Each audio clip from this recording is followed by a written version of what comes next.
So either both of us are in, or the thing is off. She also said we'll be extensively talking with Claire before anything happens to discuss boundaries, limits, and conditions.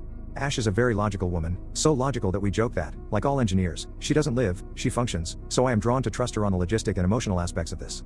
I asked if she could get jealous of Claire if I did anything, and she replied she had actually been daydreaming about it. She also reiterated that Claire is aware she would only be an extra and wouldn't be taking anyone's place. I'm leaning towards trusting Ash and I am considering her idea, but I still have lots of concerns. Update 1. I spoke with Ash at length about her proposal and her friend Claire. I brought up some points like, would this green light bring other people, including men, into our relationship? Why Claire? Should I be concerned that they have already developed feelings for each other? Could her feelings get hurt if I do anything with Claire? Ash replied exhaustively. First, she said it doesn't have to be Claire. Claire is very much into the idea but is aware I may not want to go through with it, and won't take it personally if that's the case. For now, we have decided I will meet up with Claire on my own, with Ash's knowledge, to discuss things and also get to know her. We'll meet up again with Ash as well if things progress. About them having feelings for each other, Ash told me that Claire is basically a seasoned unicorn. She has never caught feelings for any couple and is good at distancing herself if someone in the couple develops feelings for her. As for Ash, she has admitted her only feelings for Claire are that for a friend and, admittedly, some attraction. As for me and Claire doing things, Ash has outlined her desires. She has too, being with an attractive woman, and seeing me with an attractive woman. She wants me to cheat on her, but with her approval. I am still wrapping my head around all this, and she assured me if I get too uncomfortable, we can shelve the whole thing, no questions asked. She assured me that her fantasies were not worth compromising our marriage. She says I have the last say, and she'll respect it no matter what. This reassures me, and for now, we are still in the considering it stage. Update 2. My wife and I spoke again, and I finally agreed to meet Claire for a coffee. The catch is that my wife, Ash, won't be there. She doesn't want to be. She's already met with Claire one-on-one and says it's fair I do the same so I can form my own opinion of her without any influence.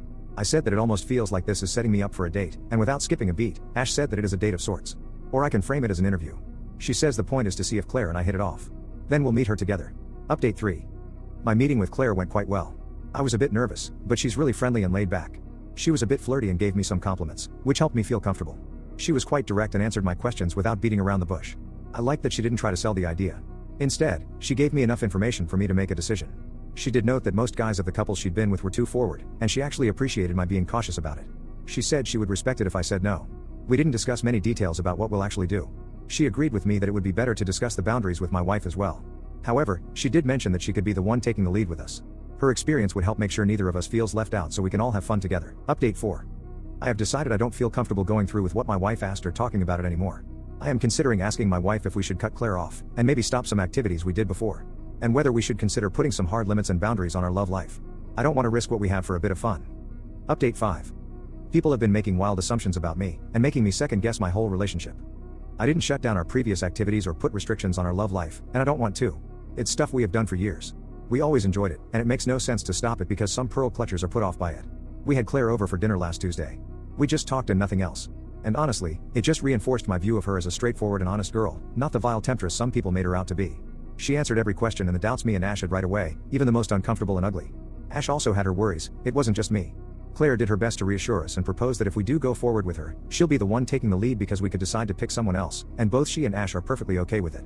With her experience, she knows how to keep things balanced and not make anyone feel left out. We agreed to consider proceeding with baby steps and not jump straight up into things. That's it. Whenever we do it, if we do it, how it will go, will be our business alone.